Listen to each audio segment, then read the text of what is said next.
চব্বিশের আন্দোলনের সাথে বিএনপির কোনো সম্পর্ক নাই। আপনার দলের নেতা, আপনার মহাসচিব নিজেই বলেছে চব্বিশের আন্দোলনের সাথে বিএনপির কোনো সম্পর্ক নাই। এটা কোনো আমি বলছি না, অন রেকর্ড আছে। তাহলে শহীদ হলো কারা? আজকে যারা মঞ্চে বসে আছে তাদের ছেলে মেয়েরা, সামনে যারা বসে আছে তাদের ছেলে মেয়েরা, বিএনপির কেউ না। আপনি বিদেশে ছিলেন, আপনাকে যা বলা হচ্ছে আপনি সেটাই শুনছেন, কিন্তু প্রকৃত অবস্থা আপনি দেখেন নাই। 20, 30, 40 লক্ষ লোক ঢাকাতে কিভাবে প্রবেশ করেছে এক একটা রাস্তা দিয়ে। যাত্রাবাড়িতে যান 15 লক্ষের উপরে, টঙ্গীর থেকে নিয়ে বনানী পর্যন্ত। মিরপুরের দিকে যান, মিরপুর থেকে নিয়ে শেরেবাংলানগর পর্যন্ত।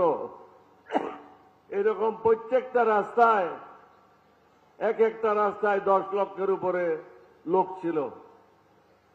এখানে ছাত্ররা ছিল, জামাতের অধিকাংশ ছাত্র নেতারা ছিল, সাধারণ জনগণ ছিল। তারা কি চেয়েছে? তারা তো কোনো টাকা চায় নাই, তারা কোনো কার্ড চায় নাই, কৃষক কার্ড চায় নাই, রেশন কার্ড চায় নাই। তারা চেয়েছে সুশাসন, শান্তিতে ঘুমানোর জন্য। আপনি তো সেই ব্যবস্থা করতে পারছেন না। আপনার সম্মুখে অনেকগুলি সমস্যা।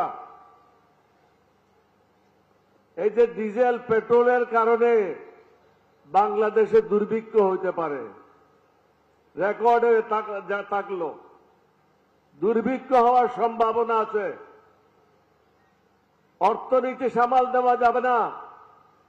জনগণের উপর ট্যাক্স 3-4 গুণ বৃদ্ধি পাবে।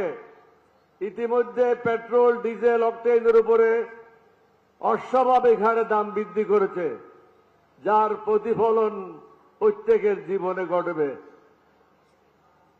আইন শৃঙ্খলার অবস্থা মোটেও ভালো না। প্রত্যেক দিন দেখেন কয়েকজন লোক বিভিন্ন জায়গায় মারা যাচ্ছে। চাঁদাবাজিতে লিপ্ত আপনার দলের লোকেরা। আপনি বহিষ্কার করছেন। বহিষ্কার তো এটা কোনো কাজ না। তাকে জেলে ঢুকান।